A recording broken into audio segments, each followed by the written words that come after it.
राजस्थान कांग्रेस की ये खामोशियां कुछ कह रही है। तस्वीरें चीख चीख कर कह रही है क्या कि अब गहलोत गुट को चारों तरफ से घेरने की कोशिशें लगातार जारी है। जी हाँ, सही समझ रहे हैं आप। हम ऐसा क्यों कह रहे हैं आपको पता चलेगा इस वीडियो में, इसलिए बने रहेगा आखिर तक हमारे साथ। नमस्कार, मैं हूं चेतना शर्मा। आप देखना शुरू कर चुके हैं संवाद भारत का, भारत के लिए। बातचीत करने के लिए मेरे साथ मौजूद है हमारे editor in chief Varun Bhansali ji. तो सर, जो तस्वीर अभी स्क्रीन पर दिख पा रही है हरीश चौधरी और संदीप चौधरी की मुलाकात के बारे में, क्या कहना है आपका? क्यों इस तस्वीर को लेकर सियासी गलियारों में चर्चाएं बनी हुई है? देखिए, ये तस्वीर तो हरीश चौधरी और टीकाराम जूली की मुलाकात की है। इससे पहले संदीप चौधरी से भी मुलाकात हो चुकी है। समझने वाली बात यहाँ पर है कि आखिर कांग्रेस की सियासत में ये जो यू टर्न्स हो रहे हैं, ये किस और इंडिकेट कर रहे हैं। आप देखिए, टीकाराम जूली कौन थे? टीकाराम जूली को लीडर ऑफ अपोजिशन बनाना, उससे पिछली जब गहलोत सरकार थी तब मंत्री बनाना, ये सारा काम अशोक गहलोत का किया हुआ है। और टीकाराम जूली खांटी रूप से अशोक गहलोत के आदमी हुआ करते थे। लेकिन अब टीकाराम जूली और गोविंद सिंह डोटासरा भी पहले अशोक गहलोत गुट के ही थे। ये दोनों सचिन पायलट के करीब जाते जा रहे हैं और सचिन पायलट के करीब हरीश चौधरी तो पहले ही आ चुके थे। अब इन दोनों की भी मुलाकात होना, इससे पहले हरीश चौधरी और संदीप चौधरी की मुलाकात होना, ये बताता है कि सारा गहलोत गुट जो है वो गहलोत के खिलाफ धीरे धीरे जाता जा रहा है। और आलाकमान की नजरअंदाजगी के बाद अपने गुट के नेताओं का भी यूं रुख बदलना अशोक गहलोत के लिए घातक नहीं महाघातक साबित होता जा रहा है। ये जो मुलाकात है, ये मुलाकात बहुत कुछ बता रही है और कहीं ना कहीं ये मुलाकात अशोक गहलोत युग के खत्म होने की एक बहुत बहुत बड़ा डायरेक्शन है उसका, और कहीं ना कहीं वो रास्ता है जिससे अशोक गहलोत की सियासत को खत्म होना, जिसकी मंजिल है। लेकिन जिस तरीके से गहलोत जी की जो पकड़ थी सियासत पर, वो काफी ज्यादा स्ट्रॉन्ग रही है।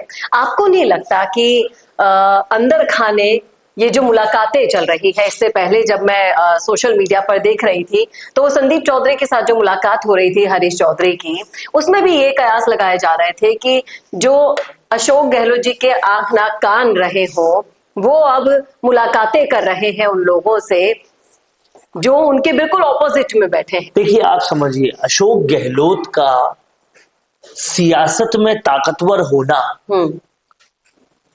ये किस वजह से था, उस वजह को थोड़ा समझिए। उसकी एक ही वजह थी कि वो आलाकमान के बहुत ज्यादा नजदीक हुआ करते थे। आलाकमान के नजदीक होना उनका एक बहुत ही जरूरी चीज था, जिसकी वजह से लोग उन्हें पूछते थे और वो इतने ताकतवर थे। उस बेसिक ताकत की वजह से वो बाद में षड्यंत्र करके कुछ करके आगे जाते थे। तो यानी अब जब आलाकमान ने ही नजरअंदाज कर दिया है तो लोग भी जो उनके साथ हुआ करते थे उन्हें नजरअंदाज करना शुरू कर दिया।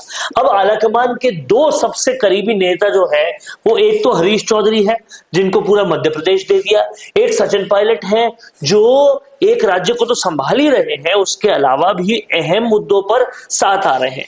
तो आलाकमान ने अपनी तरफ से इन दोनों को तवज्जो दे दी। अब इन लोगों का इनके करीब जाना बहुत स्वाभाविक है।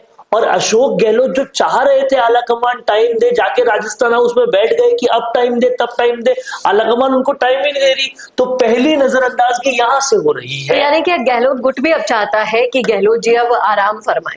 अब सवाल दूसरा है, सवाल यह है कि गहलोत गुट है ही कहां, उनके गुट में है कौन, गुट में होगा क्यों जब ताकत ही नहीं है। तो गहलोत गुट जो पहले माना जाता था कि ये गहलोत गुट है, वो अब गहलोत गुट नहीं है।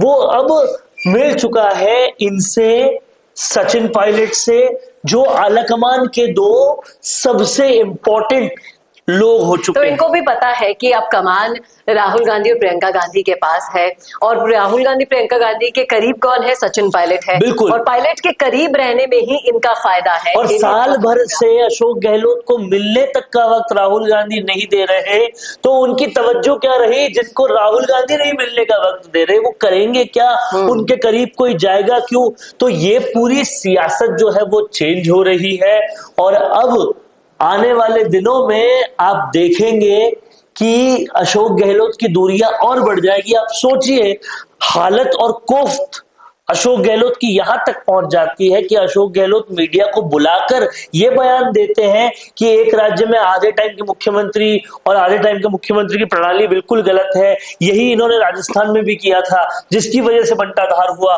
तो ये किसको बोल रहे थे? कोफ्त इतनी हो गई कि अब राहुल गांधी के खिलाफ बोलने लगे। अशोक गहलोत जो कुछ भी कर रहे हैं, आप समझिए ये उनका खुद का किया धरा ही है। ये उनका किया धरा है। सबसे पहले उन्होंने 25 सितंबर को जो कांड किया था, जहां पर पहली बार कांग्रेस के कॉन्स्टिट्यूशन में ऐसा हुआ कि कोई बैठक हुई जिसमें यह प्रस्ताव नहीं निकला कि जो आलाकमान कहेगी वो कर लेंगे, और बैठक से ही बाइकआउट कर दिया। उसके बाद दूसरा, शांति धारीवाल जो सीधा सोनिया गांधी के खिलाफ बोल दिए, उस शांति धारीवाल को फिर से टिकट देना कांग्रेस की एक दूसरी बड़ी चीज बताता था कि किसी तरीके से इस बार तो टिकट मिल गया, लेकिन अगली बार अशोक गहलोत के साथ बहुत दूर किए। तीसरी चीज, राष्ट्रीय अध्यक्ष बनने का जब अशोक गहलोत को प्रस्ताव था, उन्होंने उस चीज से मना कर दिया। आप समझिए ये कोफ्त जो है वो कितनी गहरी और कितनी बड़ी होती जा रही है। ये चीजें समझने वाली है जो कहीं ना कहीं अशोक गहलोत के हाथ में हो रही है। तो अशोक गहलोत पूरी तरह से अपने साथ जो हो रहा है उसके लिए खुद ही जिम्मेदार है। यानी कि अब मोटा मोटी समझ लेना चाहिए अशोक गहलोत साहब को कि रिटायरमेंट का टाइम आ गया है। अब हर वो इंसान चाहता है, उनका करीबी इंसान चाहता है कि अब वो आराम फरमाए, तबीयत भी ठीक नहीं रहती है। सियासी भांडाफोड़ इतने हो चुके हैं कि सबके सामने उनका ओएसडी चीख चीख कर एक एक चीज बता चुका है कि अंदर खाने क्या क्या चलता था। अब इसके बाद भी ये उम्मीद रखना कि राजस्थान के चौथी बार वो मुख्यमंत्री बने, वाकई में मुंगेरी लाल के सपने जैसा है। वो बनने के लिए आपको वो शक्तियां भी चाहिए होंगी जो आज से पहले आपके पास हुआ करती थी। और अब न सिर्फ आपके साथ रहने वाले, आलाकमान से लेकर आपका गुट खाली होने तक से लेकर जनता तक आपका जो परिचय है वो सब तक पहुंच चुका है। इसीलिए उम्मीद भी यही है कि अब आप समझ गए होंगे इन सारी चालों को। क्या लगता है वो शांत बैठ पाएंगे? देखिए, शांत बैठना अब एकमात्र जब विकल्प बन जाएगा तो उनको बैठना ही पड़ेगा। लेकिन अंदर खाने अभी भी वो कुछ कर रहे हो तो इससे इनकार नहीं किया जा सकता, क्योंकि जिसकी रग रग में षड्यंत्र है वो कुछ ना कुछ कर ही रहे होंगे। लेकिन अब इतना ज्यादा उनका विरोध होने लगा है कि अब उसके आगे वो क्या करेंगे ये सोचना बहुत दूर की कौड़ी हो गई है।